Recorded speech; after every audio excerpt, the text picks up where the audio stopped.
course, in the last part, you've seen us glue down the old desktop material there, get ourselves the trim and that all fabricated and on. And basically, we gave her a really good cleanup off camera.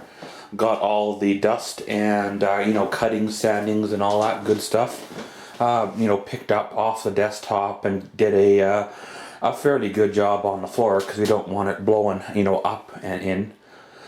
So of course, in this part of the video, we're going to be doing some paint. Well, the color that I'm painting it is, this color here, and the color these trim is white. So they're almost the same color, they're just a couple shades different. So it'll just kind of dull up that bright white a little bit and kind of blend it all in with the existing. So far guys, the fabricating has turned out about the way I expected it to. Everything the way I had it planned out in my head is looking about the way it did. So, it's coming along fairly well. There was a couple of little issues that I had to overcome. When I doubled up this desktop there to put one board underneath, it was a little bit on the heavier side and there's a little bit of a twist. I'm guessing this one desktop here might not be quite perfectly straight from where she should be. And of course this one here, the one that I put on, is straight with the wall, straight with the world. So I had to overcome that twist to get her going. But once I figured out what was going on there, it all lines up fairly well. And with the extra time it took to figure that out, of course, you get better results on the line on your trim. So that line is almost dead on, so that's pretty sweet. So guys, of course, we have to paint. So rather than taking a brush and trying to hit and miss on the moldings, what I'm going to do is use painter's tape. And basically, just like I did on the other, run a strip of tape along this edge here, basically segregating the countertop or the desktop from the molding itself. And then if you happen to drip on the tape, then it's not really a big deal because you just pull the tape away. So guys, basically we'll get set up here, we'll get the stuff all taped off, we'll go dig up our paint. And yeah, we'll have a look at the paint together and we'll see if it's any good all these years later. When this paint was mixed in store, it was the 6th of the 5th month of 2012. So when I got this paint, as you can see by the sticker on the side, it was a reduced paint. Basically, it was a mistint to begin with. Somebody mistinted it wrong, it wasn't the color they wanted or so. And of course, when I got it, I tweaked the color a little bit so it wasn't quite as, I forget if it was darker or lighter, but I tweaked the color so it would be a little bit more suited for what I want. And kind of here we end up now. I've painted all the cupboards, this and all the trim and the doors this color, and it really goes with the whole room. So I'm glad that this color did come into my possession because it definitely was good. So of course, opening up this can of paint that's never been cracked open. This is a brand new can per se of old stock paint. I am seeing rust around the rim, so that's not a good sign. If there's rust around the rim, there could be rust in the paint. If there's rust in the paint, then the paint might be no good. So we'll give that open up just to see. And well, of course, thanks to the new design of the can, it doesn't drop just directly into the can anymore. It has that little lip, so therefore the paint doesn't, get any debris, doesn't get into the paint. So of course we'll give this can a bit of a wipe around the lip there, the edge. Be careful not to knock any debris or so in the paint.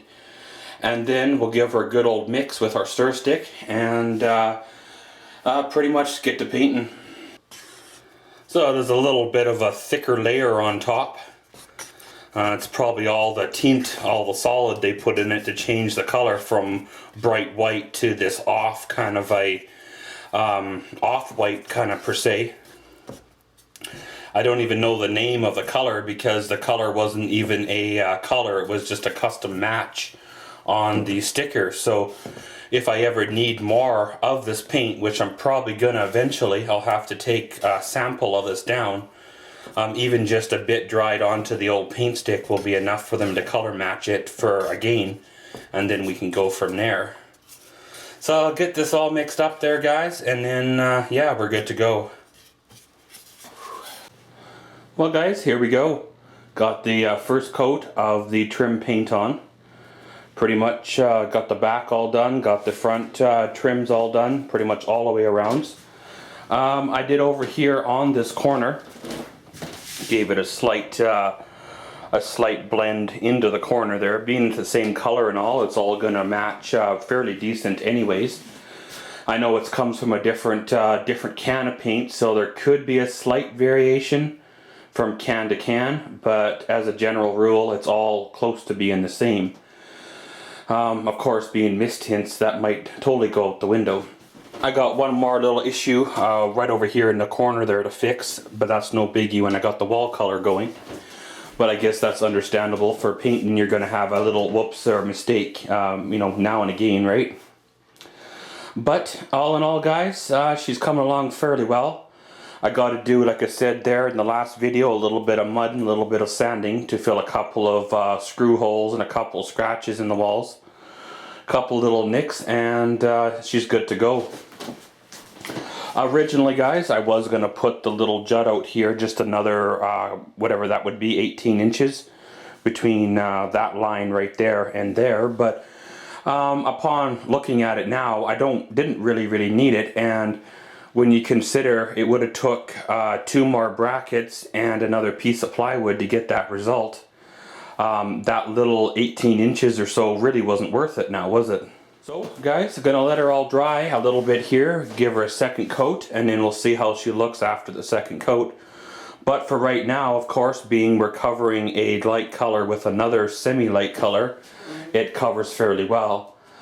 If I ever did this again, I would paint these trim off the desk, put it on, and then do touch-ups where the nail holes were. But hey, you know, I've never been one to do things the easy way, and sometimes I do them more than once.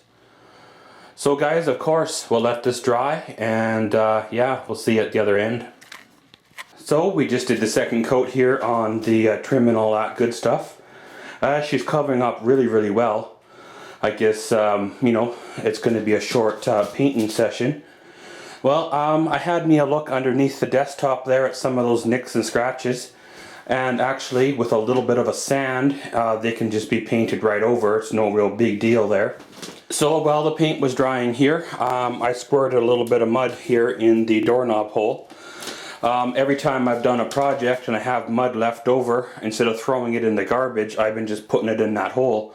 And now it looks like she's full and flush enough that when that dries, we can sand it and give her a paint to match the rest of the wall. And of course, the rest of the nicks in the wall are just, you know, minor little nicks, little scratches. There's no gouges or holes, so there's no more puttying there. And then of course, there's just some minor little touch-ups where there's been missed paint and issues from the original build. But guys, of course, we'll let all this dry and, you know, do ourselves a bit of a cleanup here on our trays. And pretty much next time you see us, we'll be doing the wall color. Okay, so guys, it's been a couple hours since the last time I did basically a check-in on this project. By now, all the paint on the desktop is now dry. I have pulled back all the tape, and we're basically good to go. I left that strip of tape there because I'm going to put a bead of silicone along that one edge due to, well, a fact that because when I originally cut it, the countertop material is about a hair too short and there's a bit of a gap there. Probably could have neatened it up this time around if I really wanted to. I could have run my Dremel down there and squared up that edge, but hey, you know, that's kind of the way it goes. It adds for character to the desktop. So of course the drywall mud over here on the doorknob hole is now dry. We can give her a little bit of a sand. You don't want to sand too much, but at the same time you have to sand enough to get rid of the edges, right?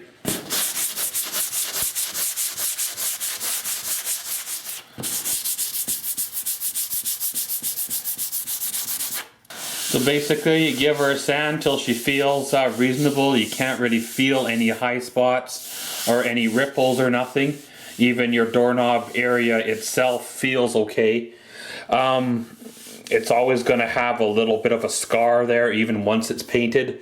It's not going to be the perfect fix because of the nature of the, well, the repair, right? Eventually, if you really wanted to fix it right, if it keeps going through the wall, you could cut the drywall out, put something solid behind it, then relay the drywall in. And when the doorknob hits, it basically hits the drywall, which transfers through to the solid piece, which then helps to resist the going through of the doorknob. So we'll give this a bit of a wipe down and make sure she's dust free, as well as we'll go do some sandings on some of the other spots we're going to touch up, and then we're good to go. So okay guys, so here we go, time to touch up the doorknob hole. Get kind of minimal paint on your roller because you don't want her to be too thick for this pass. We'll get semi coverage, doesn't have to be full coverage on this pass, just has to be enough to say that there is paint on there. And kind of get it on there, we'll let her dry, and then we'll do another coat to cover up the main mess itself. So of course, once you've scanned the room, you can't find any other little nicks or scratches need to be attended to. We'll let our patches or our fresh paint dry, and we'll give them another coat from there. This must have been at one time a child's room or so, because there is several patches in these walls and fixes in these walls that have been quick fixed over the years. They haven't really been properly done, just basically filled real fast. If you were doing like a restoration or something on this house where you really wanted to be like pristine quality, yeah, you would have either replaced the drywall or done a complete skim coat on all these walls, or both. But guys, like I said, we'll let the paint dry here, and then kind of go over it one more time, make sure we don't got nothing that needs to be attended to, and then we're pretty much good to let her all dry. But in the meantime here guys, we're going to gear up, put another strip of tape along this one edge here, and we'll probably throw a bead of silicone along that edge just to cover that gap where, like I said there earlier, there was a little bit of a mistake in the first building. Okay guys, so here we go, all of our painting and that's done. Now it's time to do our little silicone trick. So what I'm basically going to do is put a bead of silicone in this little trench, if you will. Take my putty knife and pretty much smear it in or level it out, going from a bead of silicone to kind of a flat scraper. And of course the scraper is just going to smooth it all out and push it down into where she needs to be. So of course I've put tape now on the outer edge of the molding because I don't trust my hand. If I could have a steady hand, then it wouldn't be much of an issue at all. So of course when I cut the tip off of the silicone, I'm going to want to cut it as fine as I possibly can. There is a little bit of a limitation to the fineness, but you can find a happy medium, then you're good. See that one there? That's going to be too fine. Probably won't even come out of the tube at that. And that one there is about right. That's about 3/16 or so. So of course, keeping a damp rag close by just in case you drip on the floor, the countertop, or even get any on your skin. Now you can ready to basically start the process. By keeping the hole fairly small, then you keep the bead size down, and by keeping the bead size down, then you can end up with hopefully a semi-neater job.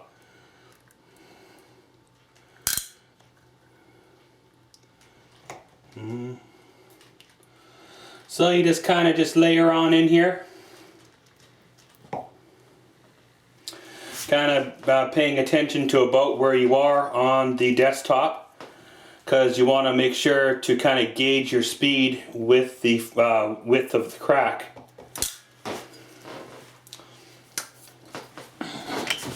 So now we got that one done, we can do the other one here.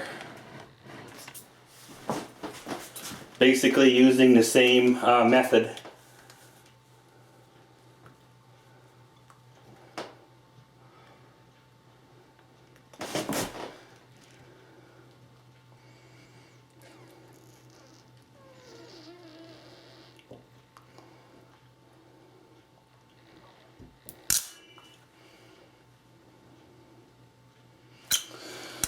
Okay, so once you've done that, put your silicone gun in an area where it's not going to get knocked over.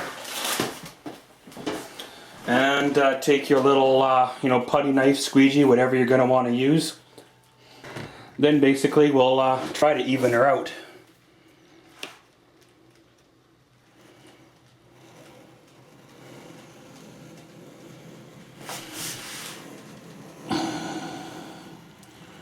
Now, of course, you're doing the best you can with what you got, but you're probably going to have to go back over it and do a couple little touch-ups to it, because it will have, torn a little bit away. It will have will not give you the desired result you're looking for. So what we'll do is we'll do a once-over on the whole thing, and then we can end up doing our little touch-ups when the time comes. Okay, so let's pull off our tape and we'll see how big of a mess we got going on here.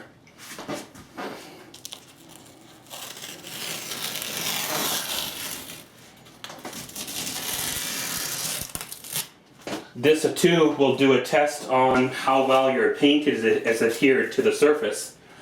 If it's at all not adhered well to the moldings you just painted earlier, then it'll come off with the tape and you'll have yourself a disaster. So we'll peel this off here. And so far, guys, she's looking fairly good. Sometimes you might have a little bit of an issue where you got to go back and do a small or a minor touch-up. But right now, it's looking like it's coming all off the way she's supposed to, and without too big of an issue. Keep in mind you have wet silicone here from the tape. You don't really want to let it touch any of the other surfaces because it will stick instantly and you'll have a mess. Okay guys, so here we go. Like you guys seen us earlier, we pulled the tape off the silicone here. We gotta let the silicone cure or dry. Then we can give the desktop here a really good wipe down. Once she has been really good wiped down, we'll work on the floor and all that. Get the walls and that all washed and cleaned up and good to go. We can start moving back in the electronics, the computers, the printers, and we'll slide in here that great big nasty old filing cabinet and see if she still fits for my original measurements. And then after that, I guess you could call her project complete. So I guess we'll see you when everything's good and dried. Well guys, here we go. Good news, good news. We have reached that stage in the project where I can call it complete. Basically, as you see here, we got ourselves a printer there in the corner about where the original vision was going to be. We have the filing cabinet down here about where the original vision was going to be. Unfortunately, even with the short bracket, it doesn't quite go all the way back in. There's still about 4 inches sticking out, so it's kind of the way it is. When I first set this office up way back, I tried it without putting any brackets back there, and the desktop wanted to take a bow. So the only way for me to do it there was to make it work was to put kickstands on either side of the filing cabinet, and then even still the center would probably still take a bow, especially if there was anything up there, right? Then of course got various drawer organizers and all that goodies there with papers, envelopes, pens, pencils, and goodies like that. You got the electronics cupboard. It houses all the hardware. And of course the TV/monitor and the little monitor. You got yourself the Blue Yeti microphone there, and of course plenty of storage cupboards. This wall here is a little bit blank right now, but it's probably going to stay that way. Considering I've got me a new unboxing table, if you will. This desk I've had for years upon years, and it's done several hours of work, several times, been used over and over again. I rescued this thing out of the garbage way back, and drug her on home, and it used to be in my old office in the basement. And then when I moved up here, it kind of got forgotten about and used as a storage shelf. And of course, during this project, I set up a temporary office in another room, and I was going to build me a desk or do something makeshift out of plywood and cinder blocks. However, I did remember I had this on hand, so I went down there and got it. So I think this is going to become my new unboxing table. So basically it's a nice 4x2 desktop going on here, a little bit of drawers for scissors, knives, and other good sharp cutting things. I'll probably have to rig me up some type of a light source, of course, to shine on down. Unfortunately, there is no plug-in in this corner, but if I had to, I could wire one in. It wouldn't be too hard, considering the basement's directly below, right? But guys, to give you a bit of a rundown on the old project, I guess you could say just this 2014 refresher. We added on this portion here of the desktop. Of course, it sounds a lot quicker and a lot easier saying it than actually doing it, but we tied her on in. It matches fairly okay. You got slate type pattern going on there than the neutral of the other kind. Would have been nice to have had all the same kind, but either I buy more to do the other half, or I have issues later on. So what I did is I just left it the way it is, put this color down, and kind of rolled with it. And then of course we reinforced the trim so it's got some more strength to it. Put the backer boards on, gave everything a good old paint. We even brush touched some of the areas on the walls that needed attention. The biggest area that we fixed was over here on this wall. You can't even tell that there was a doorknob hole somewhere kind of in that area. We got her all fixed and she's all good to go. But guys, I hope you enjoyed this little video series, kind of a bit of a refresher on an old project that was completed years ago. But now it's kind of finally reached my complete vision of what she needs to be.